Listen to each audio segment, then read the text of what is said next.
Hi friends, Dolly here again with a new drape. A drape I recently posted which was the mermaid style of draping.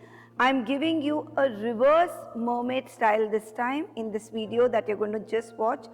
I alone cannot spread this beautiful Indian art.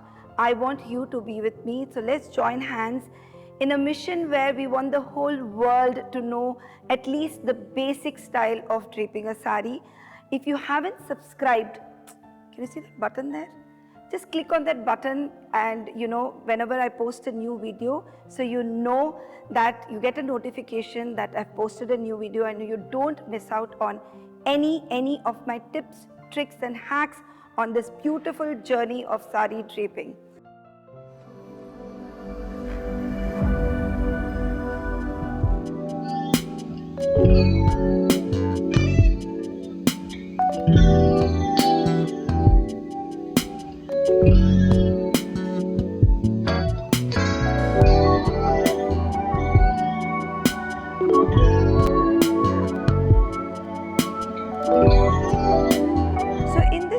What I'm going to teach you is how to drape a sari in a reverse mermaid style. I mean, recently I just posted a sari which was red in color and this is the reverse of the mermaid style of draping. You start from the basic tuck from here, take your sari from back and you just start tucking the way.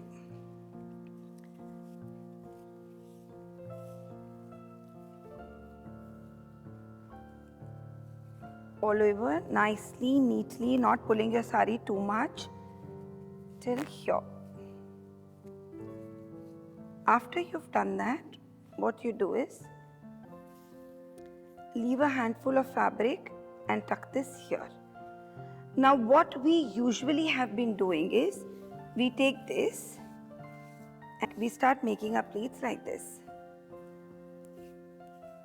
And then we take this and we put it on the shoulders like this. But in this, what we are going to do is, since it's the reverse mermaid style, we're going to take this. So instead of pleating like this, I'm going to pleat like this. See this. This and this. I mean, if you place it on your shoulder like this, you will feel I've done ulta. Okay, but then this is how it is to be done. After doing that, just adjust your pleats, and after adjusting this, make best use of your pegs to hold your saris and not pins to unnecessarily make holes to this, and then keep throwing it back. I mean, the way I make my pleats.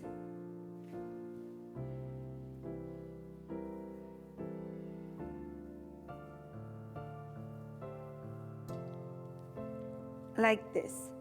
Now what in this we have to do is take this from this side and reverse it on this shoulder itself like this.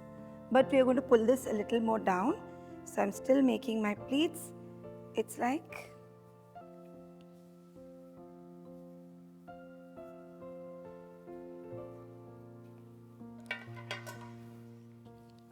this, and then I throw this down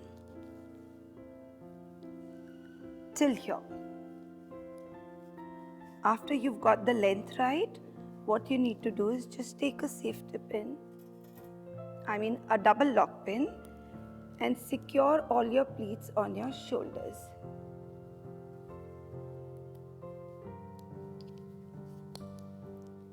And you can take your pegs off from here.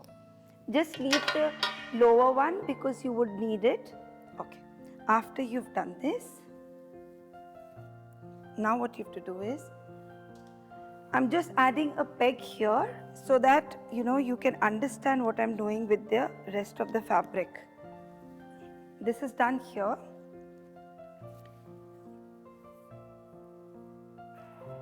Just leave enough cowl like this. Like I taught you in the mermaid style of draping also, you leave a cowl this side. So the same way you're going to leave it here. And in this, what you do is, instead of making those normal pleats, you start making box pleat, which is holding both the fabric together and pleating them together. Look at this.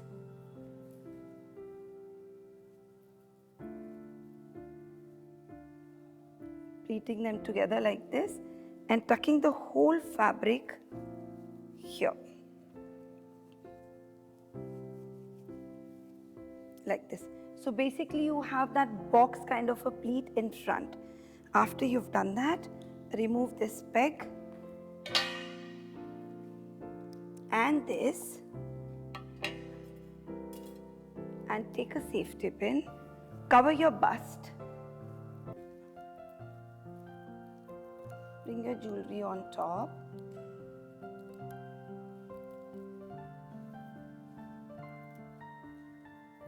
cover your bust, bring your jewelry on top. From the back, inside the cowl here, bring this down and just pull this as tight as you can and pin it up here.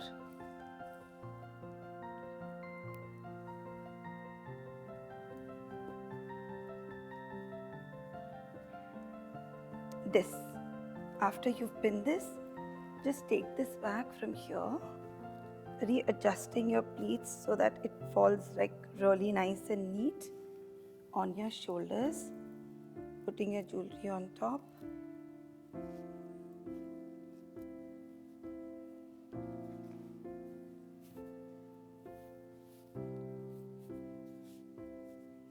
This gives you a nice shape in front and keeping all your pleats in place. It's tight, and if you have something where your palla is embroidered, you want to flaunt it, you don't want the regular style. This is a modern version. A mermaid style is also a modern version, but I give it to the bride's mother most of the time. This you can even give it to the bride because it looks really beautiful back as well. So this is how it looks from behind. And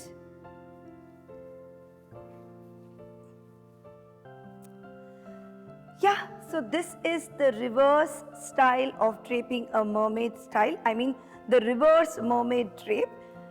This is very good if you drape it like this. You can even use a dupatta and place it on this side. I mean, if you're giving it to a bride, if a bride is wearing this, then I think you can have a dupatta on the side, and with that dupatta she can cover her head. So I hope you like this drape and keep practicing this. If you get stuck anywhere, you know where to get in touch with me. Thank you.